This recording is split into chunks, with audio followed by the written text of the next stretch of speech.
What's going on, everybody? Steve here, Rake and Profit over at rakeandprofit.com, coming back to you with another video. I just got out about 6 shipments. I got one more behind me that I'm getting ready to label. Then I have another 3 that I still need to prep. So there's going to be about 10 shipments going out today, and it's going to probably make a little over 5,000 profit. So I'm super pumped up. Quick tip for anybody sending out a lot of Amazon boxes to the fulfillment centers: use pirate ship. I just learned about these guys recently in terms of UPS. I've used them previously for eBay, but UPS wants to charge $20 if you go through their site to pick up boxes. And pirate ship, $4. I'm sending out, again, 10 boxes. I think it's coming out to a couple hundred pounds plus 230 pounds. And yeah, $4. So definitely use that service. So let me discuss something today that, I don't know, I guess was just a little off-putting to me after having a conversation with a guy. And I mean no disrespect to this fellow whatsoever, but I was talking to this guy and he's, getting his Amazon business started, and he's really struggling. He's struggling pricing items. He's struggling going through the process of listing. And today he hit me up after I answered quite a few questions for him, and he was stuck at a point in the process where it was asking for prep and there was a notification that was popping up. And I had never seen that before because I list with AccelerList. And he was trying to figure out, how do you get past this? He was asking me, and I said, honestly, I really don't know. I would have to spend probably 20 or 30 minutes researching it. But unfortunately, I'm a little too busy right now. But if I have a little time later on, I'll find out. And I told him to Google it, right? And I know nobody wants to hear that, but this is the first thing I want to share. If you're going through challenges in your business, Google it. You'd be surprised how many times you can just Google your issue and there'll be an Amazon forum that pops up or a YouTube video or something, right? Another thing you could do is, you could post in Facebook groups, right? A lot of times there's people like you and I who maybe are going through that situation. Again, I use AccelerList, so that's why I always tell people don't use Amazon Seller Central. Now, I get it. AccelerList is a paid subscription, and I'm not here to promote it. You can use Inventory Lab or whatever, but Amazon Seller Central is an absolute freaking pain in the butt.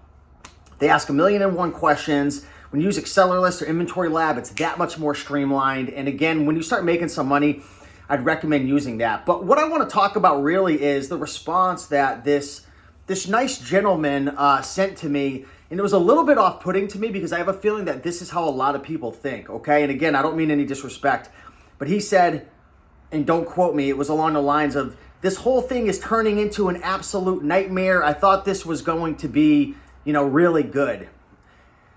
And I thought to myself for a second, I'm like, wow, a lot of this is probably my fault because I've been selling on Amazon for a while and it's really, really easy to me.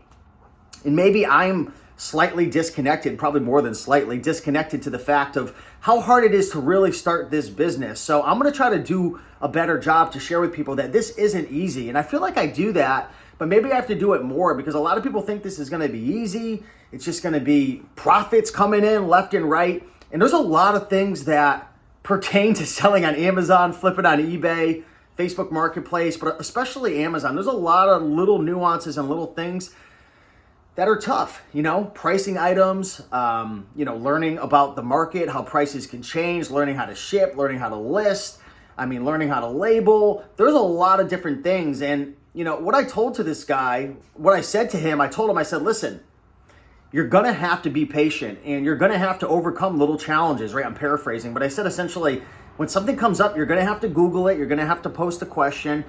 If I don't have the answer for you, okay, well, that's one route that didn't work. Go post in a Facebook group. Go Google it.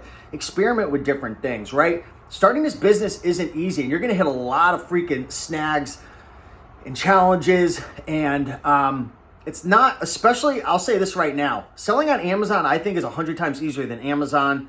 I think you can make a lot more money. I think it's a lot more, semi-passive, but that's down the road. In the beginning, I agree with this gentleman's comment. I believe his name was Rob. It's a nightmare. It's most definitely a nightmare. And, courses and free trainings and, my free 5-day workshop, those are helpful and those will definitely shorten your learning curve. But, there's still going to be 1,000,001 little tiny things that you're going to have to figure out. So when you hit a snag or you hit a bump in the road or a challenge, Google it, right? Post in the Facebook group. Start adding value, right? Start connecting with other resellers who are maybe in the same shoes as you. Maybe they're using Amazon Seller Central to list. And you might be wondering, well, how do I connect with these people? Join my Facebook group, rakeandprofit.com/community. It's 100% free. And start commenting on people's posts, adding value, saying, hey, great job. You had your first sale. That's fantastic. And then respond and say, hey, I just sent you a DM. I wanted to share with you a tip. Or I sent you a DM, just wanted to be able to share some value with one another.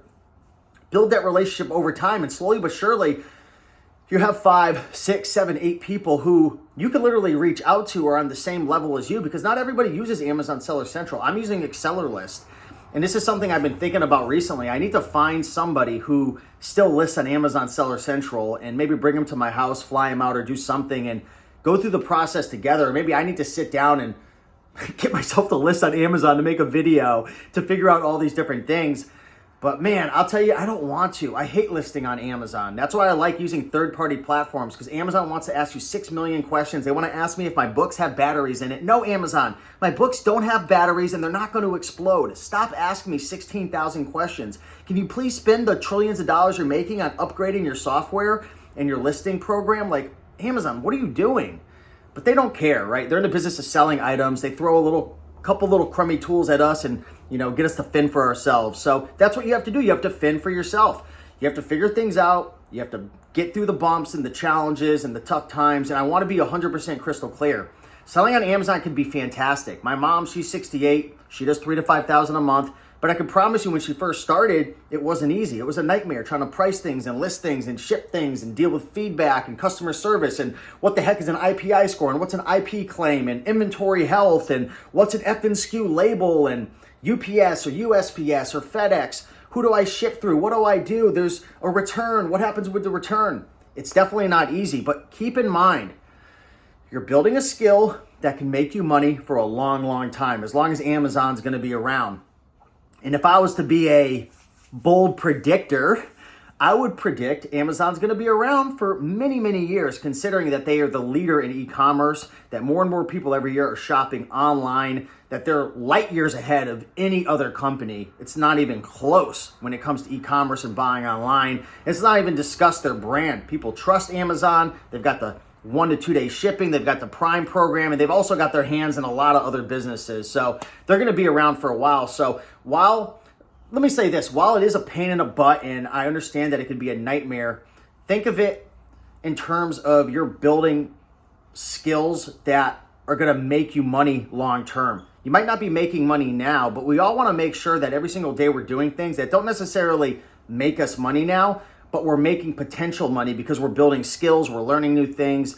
It's similar to, if you're working in a corporate job, right? Maybe you want to learn different departments and you want to learn how to use different softwares and you want to learn how to close and you want to learn how to do bookkeeping, right? I'm just making up examples, but the more you know, the more you grow, the more skills you have, the more you're going to pay your bills, right? So keep learning, keep growing, get through the tough times. In the beginning, it's going to be challenging. It's going to be hard. I'm going to try to do a better job at really relating to what it was like when I first started, but that was years ago. That was 8 or 9 years ago. So, I still would love people to reach out, ask questions, but there are some things that you are going to have to figure out on your own. And I hate to say this might come off like I'm being a jerk, but I really don't mean it. If you don't learn to think on your own, if you don't learn to be able to figure things out on your own, and I'm not saying not to reach out and build a network, but you have to be the type of person who can problem solve. The people who make the most money or even a good, solid, consistent income, and even shout out to my mom. One of the things she's really learned to do well is problem solve and figure things out on her own. In the beginning, she'd be asking me a million questions, and then she realized my son's a pretty busy guy. As much as I would like to hit him up 12 times a day, he has to make a living and he has to run his business and do all the things he's doing. So it forced her to learn on her own. And of course, I'm here for my mom all the time. We still talk every single day, but that's how you have to think as well. Reach out to people, ask questions, but be selective, right? Don't be hitting up the same person with 20, 30, 40 questions. And this person wasn't. So I'm not saying this person was that I was talking about this whole day. It wasn't like that at all. But I see a lot of people like that, and their mindset is like, well, you made a YouTube video, or you've got a group, so I'm going to tag you and I expect you to answer every single question. And it's like, you got to be respectful of your mentors' times, of your network time. Try to add value, try to be selective, pick a couple questions and maybe ask a few different people, value their time. and you're really going to be able to build the relationship long term. But keep pushing, don't give up, build your network, build your mentors, keep watching videos, keep learning, keep educating yourself, and realize that even though you may be suffering now and struggling now, you're building a skill that's going to help you to earn income for a long, long time. So with that being said, if you enjoyed this video, smash that like button. If you want to learn more about how to sell books on Amazon FBA, you can check out the resources down below. I've got a free Scout IQ course. I've got a free 5-day book selling program. I've got all my tools and supplies down there. Just check it out. I got a bunch of stuff to be able to help you for free. And with that being said, much love, and let's get after it. Bye.